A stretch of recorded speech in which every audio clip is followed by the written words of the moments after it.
Cuando estábamos en el proceso de armar cómo se iba a llevar a cabo el proyecto, había muchas dudas, ¿no? Y empezamos a precisarlas a partir de aprendizajes que habíamos tenido. Uno de los proyectos que hasta ese momento nos había permitido poder llegar al contacto directo con la comunidad fue Amanecer en el Valle. Amanecer en el Valle, de forma muy general, es una antología de crónica de adultos mayores del estado de Sinapam, de aquí del municipio de Cajeme. Digo, más allá de nombrar que Amanecer en el Valle es el libro que más se nos ha vendido, en ese sentido, es el libro que la gente más ha buscado, porque han conectado a nivel ya emocional con las historias que se cuentan. De repente, alguna persona, el Tobarito, por ejemplo, relataba cómo se inundó y cómo tuvieron que pasar varios días arriba de un techo, en fin, esperando que bajara el agua. Alguna persona decía, yo me acuerdo que mi tío, mi abuela me contó algo similar. Entonces compraban el libro o adquirían el libro para poder presentárselo a su abuela o a su tío y como que, oye, ¿tú viviste esto? Y entonces propiciaba como este diálogo entre las generaciones, ¿no? El joven recurriendo al adulto mayor a decirle, oye, me acuerdo que me contaste algo sobre esto. Y, en fin, era la intención de Amanecer en el Valle y se logró. A partir de esto nos dimos cuenta que en específico la comunidad cajemense con la que hemos interactuado tiene como este interés de poder ver reflejadas historias propias. No tiene nada que ver con una documentación histórica ni nada, sino simplemente como este anecdotario, este repaso básicamente por nuestra vida cotidiana en comunidad se veía reflejado acá. Entonces ahí fue como cuando quitamos una de las primeras dudas, a partir del aprendizaje de Amanecer en el Valle, que nos permitió conectar con las personas al hablarle de cosas que conocían o que les resultaban medianamente familiares. Fue ok, vamos a hacer textos que tengan que ver con la vida diaria de la gente en comunidad. Cuando vi la convocatoria de la Biznaga Cartonera, luego me entusiasmé y dije yo quiero ir, más que era un taller donde te iban a enseñar a hacerlo, ¿no? Y pues sí, lo comenté con mi hijo y él también se entusiasmó y ambos vinimos. Cuando yo llegué al taller, yo fui porque quería aprender algo nuevo, pero nunca con la intención de salir escribiendo algo. De hecho, eso no lo sabía, ahí me enteré. Conozco el proyecto con ustedes. Y lo del micro KGMS lo vi en la convocatoria en redes sociales, Facebook. Ahí lo miré, se me hizo muy padre, me gustó y así es como entramos, ¿no? Nos pusimos a hacer el proceso de crear el cuento con el que participamos. Mira, cuando yo vine al taller yo no sabía, yo sabía que era un taller de la cartonera, pero a mí siempre me han gustado las leyendas y todas esas cosas, ¿no? Y me interesan siempre. Cuando dijeron que teníamos que escribir, ya me pegaron en la torre, dije yo puedo explicar, puedo decir muchas cosas, pero si me pides escribir, ahí ya, híjole, dije, ¿y ahora qué voy a hacer? Pues yo, la verdad, no sentí que podría escribir un cuento porque yo pensaba que no tenía mucha imaginación. Estaba muy nervioso, pues. No estoy impuesto a eso, porque no sabía cómo expresarme. No sabía cómo le iba a hacer, dije yo, pues, a lo mejor quedó mal y todo. Pero le fui agarrando confianza, gracias a Dios. Un aspecto muy importante de MicroKGM en la cuestión de los talleres, sin lugar a dudas, son los instructores, porque a final de cuentas son las personas que van a mediar el proyecto y son la primera cara que van a ver las personas al participar de esta actividad, ¿no? Que tiene que ver con MicroKGM. De esta forma nos interesó poder rodearnos de personas que entendemos y que sabemos que tienen conocimiento, trayectoria y que pueden mediar ese proceso, ¿no? Así fue como, gran parte de las personas que participaron ya habían participado previamente o como autores o en los talleres que impartíamos de cuento, de microrelato, de novela, en fin, cosas que impartíamos aquí en la Biznaga Cartonera. Participaban constantemente y ahora la intención era que pudieran participar, pero ahora desde la otra parte, como instructores, mediando el proceso para que otras personas pudieran escribir. Así fue como Oscar, Ramón Uriel, Paola Cañedo, Laura Hernández, Laura Bejarano y Silvia Rousseau nos acompañaron pues, de forma muy solidaria, de forma muy empática, con un chorro de amor en este proyecto, aportando cada una y cada uno sus conocimientos para este proyecto, ¿no? Enfocándose cada quien en una categoría en específico. Así fue como implementamos los talleres de microrelato que impartieron en los diferentes lugares que llegó MicroKGM. Bueno, yo estaba tomando talleres, creo que estaba en una incubadora de relatos o estaba a punto de acabarse, y recuerdo que Martín me dijo como que si podíamos hablar y me platicó del proyecto de MicroKGM. Creo que todavía no era como una realidad en sí, sino que apenas estaban en el papeleo, en la búsqueda de lo del... o sea, estaban en la búsqueda del estímulo fiscal apenas, pero me estaba planteando como que queremos hacer esto, me preguntó si me interesaría y pues le dije que sí quería, que me hablara cuando supiera qué onda. Y luego cuando llegamos aquí a la Biznaga, ya que nos sentamos a platicar, vi quiénes eran los instructores, cómo iba a estar estructurado el proyecto, la manera en que se iba a desarrollar. En ese principio a mí me pareció algo bastante grande, lo comentamos, ¿no? Difuso, ¿no? Pero con el tiempo después y con el transcurrir del tiempo se fue un poco clarificando la idea, ¿no? Y llegando a concretarse, ¿no? en estos talleres, ¿no? que después derivaron en el libro. Mi nombre es Laura Hernández Ursúa, soy del pueblo de Torim, de la tribu Yaqui, soy maestra de educación primaria indígena. Participé en el proyecto de MicroKGM, microrelatos,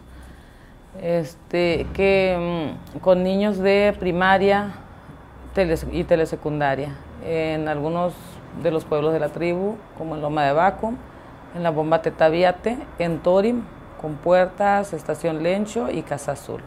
Me marcó Martín, creo que me marcó él, y me platicó sobre lo del proyecto, de la idea que se tenía de hacer unos talleres con niños de las comunidades yaquis, que los niños pudieran escribir relatos cortos en su lengua, en la lengua yaqui o en español, los que no pudieran hacerlo en la lengua, ¿no? Entonces, cuando me platicó de esto, de la idea de hacer los talleres en los pueblos, pues a mí me gustó, porque esta es una algunas de las actividades que se hacen, ¿no? Con los niños, el de la escritura, el de la lectura, y que los niños puedan escribir sus propios relatos, sus propios cuentos, y me pareció buena idea que los niños estuvieran más motivados al pensar en que lo que ellos escribieran se pudiera compartir, publicar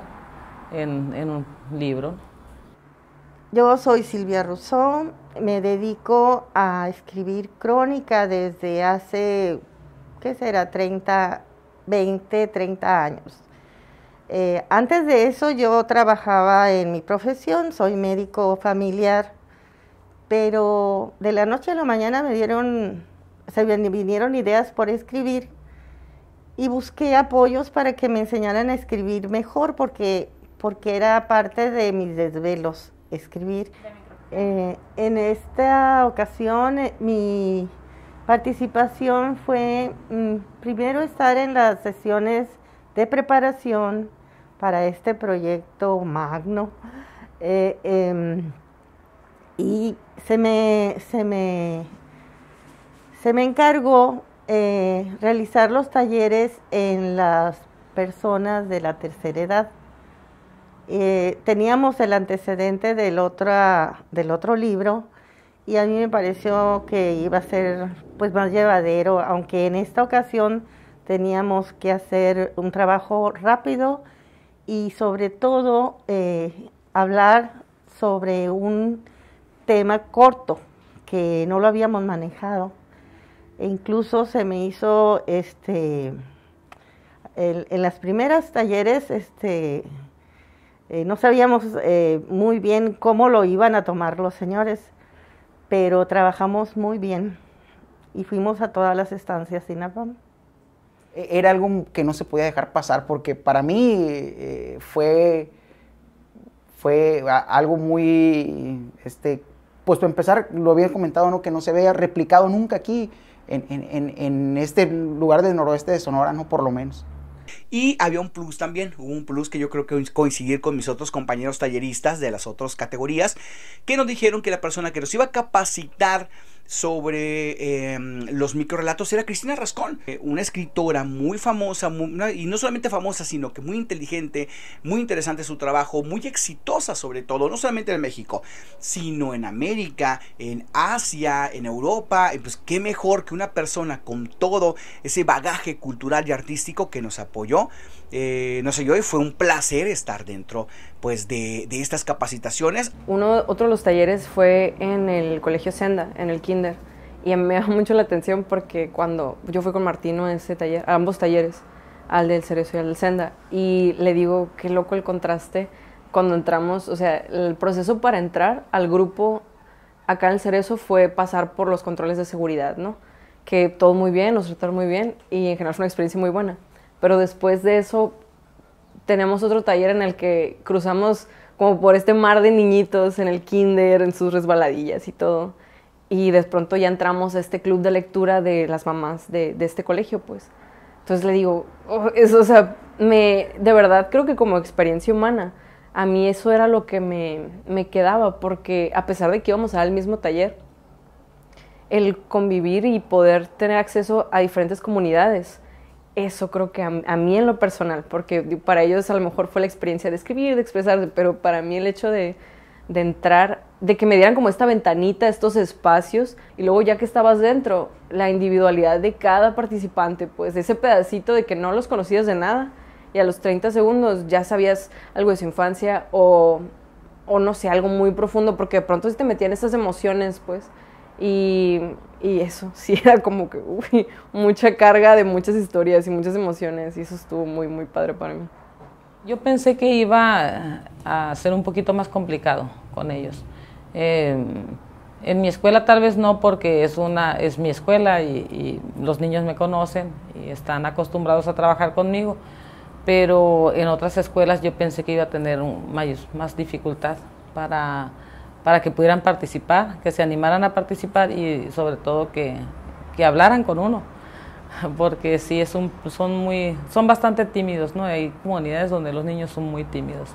Entonces, pues la verdad es que hubo muchos niños que me sorprendieron, que estuvieron muy participativos, estuvieron muy animados, estuvieron felices de participar y escribir sus relatos. Y yo creo que donde tuve un poquito más de dificultad no fue con los niños de primaria, que son los más chicos, sino ya fue más con los un poquito más grandes, con los adolescentes, ¿no? En lo que es en las telesecundarias. No con todos, con algunos algo tímidos o que no quieren participar, o bueno, de pronto como que decían que sí, luego que no, pero finalmente pues prácticamente todos lo hicieron, todos participaron, todos hicieron sus relatos y los entregaron, los enviaron. Yo creo que esperaba un poquito más de dificultad, pero no fue así. Al contrario, sí hubo mucha más participación, de la que yo pensé que íbamos a obtener. Que teníamos que trabajar de una forma diferente con los niños, jugar con ellos, hacerlos que se diviertan, porque si no íbamos a perder su atención muy fácilmente. Entonces decidimos implementar algunas estrategias didácticas para que ellos tuvieran la oportunidad de asistir al taller, divertirse, permanecer en él y cumplir con su microrelato. Y ahí lo tienen ustedes dentro del libro, unos microrelatos preciosos, hermosos, que a nosotros cuando lo vimos, cuando nosotros lo teníamos en nuestras manos, incluso iba yo con mis compañeros, que estaba ahí, a veces estaba Martín, a veces estaba Anita, y le decía, chequen este microrelato, lean esto, lo vamos a dejar así como está y seguro va a ser uno de los que van a estar dentro del libro. Y así sucedió, ¿no? Unos niños muy inteligentes, unos niños que llevaron todo esto que nosotros teníamos pensado hacer con ellos, lo llevaron a la realidad y ahí tenemos los resultados, ¿no? Entonces yo esperaba una buena aceptación, pero obviamente planeándolo bien. Y nuestros amigos de la Biznada Cartonera nos ayudaron a planearlo muy bien y se dieron muy buenos resultados. Platicar así de talleres que me gustaron mucho o de lugares donde uno de ellos fue en en el Centro Comunitario La Salle, en Cocori, creo que fue de los primeros que dimos ahí, ¿no? Y nos pusimos a hablar en primero de cosas que estaban ahí cercanas, ¿no? Como el canal de Porfirito, y de otras cosas de apariciones, y incluso ahí donde empezaron a comentar que ahí en una ceiba se aparecían unos duendes, nos salimos a tomar la foto ahí donde salían los duendes, ¿no? Esto, derivado de eso, como unos 3, 4 textos de ese taller fueron seleccionados, ¿no? Sí, yo esperaba unas narraciones muy sencillas, cotidianas, pero los señores se abrieron de capa. Nos contaron sus sentimientos, sus experiencias tristes, sus experiencias alegres, sus secretos también, y se fueron deshojando como si fuéramos nosotros, bueno, más bien ellos hicieron el trabajo, porque nosotros nada más acomodamos los pétalos que ellos iban deshojando de su historia. Superaron lo que yo esperaba, mis expectativas, y les estoy agradecida porque dentro de eso, expresarse es una de las cosas más difíciles que tenemos los humanos, y ellos que guardan tantas cosas. Recuerdo mucho creo que fue la ganadora en esta categoría, una mujer que solamente se dedicó a cuidar a sus hermanos porque quedaron huérfanos, y ella fue madre segunda de sus hermanos, por eso no sabía leer y escribir. Y a mí me conmovió bastante su relato, y ella lo decía con una dulzura. Claro que después aprendió lo que no pudo hacer en la infancia, pero qué más ejemplo de generosidad que ese. Y así como ese relato, cada uno tiene lo suyo. Ojalá se hiciera una segunda parte. Más allá de buscar que la literatura sea un fin en sí mismo, es decir, que la gente lea porque leer es muy bonito, escribir porque qué bonito es escribir, era la intención de que la gente se acerque a esta práctica con la intención de entrar en contacto con una parte de ellos o ellas mismas que a lo mejor no tienen contacto cotidianamente. Solemos cerrarnos porque consideramos en ocasiones que el sector artístico, que la creatividad es solamente para unos cuantos. Sin embargo, representa un derecho humano, así como tenemos el derecho a la educación, a la salud, a un nombre y a muchos más, tenemos el derecho a la cultura, tenemos el derecho de poder ser parte de una comunidad y poder expresarnos a partir de esta identidad que tenemos. A grandes rasgos es lo que buscamos con MicroKGM, un estímulo, un espacio para que la gente participara de algo que tal vez de forma cotidiana no suele hacerlo, a través de la literatura, ¿no? A través de crear, como comentaba hace un momento, historias cotidianas que tengan que ver con ellos mismos. Eso entendiéndolo como, de nueva cuenta, como un derecho humano, como una capacidad inherente a todas las personas, y también vale destacar que es una capacidad que se va desarrollando en el camino. Es decir, tal vez el primer cuento que haces no es el mejor del mundo, pero a medida que vas practicándolo, vas desarrollando más estabilidad. Tampoco es la pretensión que sea el mejor del mundo, porque no estás compitiendo con nadie. Es una forma de canalizar cosas que traes para que puedan salir y para que puedan nombrar cosas que a lo mejor no podías nombrar de otra forma. Que no sea escribiendo, o cantando, o bailando, o actuando, en fin, cualquier tipo de práctica artística en ese sentido. Y esa es la principal motivación de MicroKGM. Más allá de escribir por escribir, era escribir como un primer acercamiento, como un primer estímulo para que, ojalá, que en momentos posteriores esta comunidad pueda hacerlo y que tal vez cosas que no están expresando las puedan sacar y las puedan poner en palabras, o en danza, o en música, o en... La verdad sí se me dificultó un poco porque menos de 150, 100 palabras para narrar toda una historia siempre me ha costado un poquito resumir las cosas, por lo que sí, batallé un poquito, pero pues al final estoy muy contenta con el resultado. Me gustó mucho. Yo le decía a la chica que me apoyó, que era Paola, le decía a Paola, me encanta, le decía yo, tengo muchas historias, le digo muchas cosas que contar, y me encanta. Hablaba de un tema, hablaba de otro, y ella me fue guiando y me fue guiando. Pues yo, cuando quedó seleccionado, yo pensé, ay, sí tengo imaginación, porque supe cómo armar ese sentimiento que tenía yo. Y me sentí muy contenta del poder ya plasmar, o sea, en palabras, mis pensamientos, porque antes no me había permitido hacerlo. O sea, entonces sí fue para mí, la verdad, una experiencia que me ha dejado, y tengo mi cuadernito y mi librito, no son, a lo mejor para las demás personas pues no es relevante, o sea, pero realmente a mí me gusta, o sea, al regresarme y decir, ay, leer algo que este día, mira, me sentí así y aquí lo plasmé, y eso es reconfortante y me gusta. Al terminar la actividad, ¿no? Todo esto, me sentí más a gusto, más liberado, porque quería expresar algo, pero no podía comentarlo, no buscaba la manera de transmitirlo. Y sí, me sentí mejor, más libre, se puede decir. Jamás pensé que eso que escribí lo fueran a seleccionar.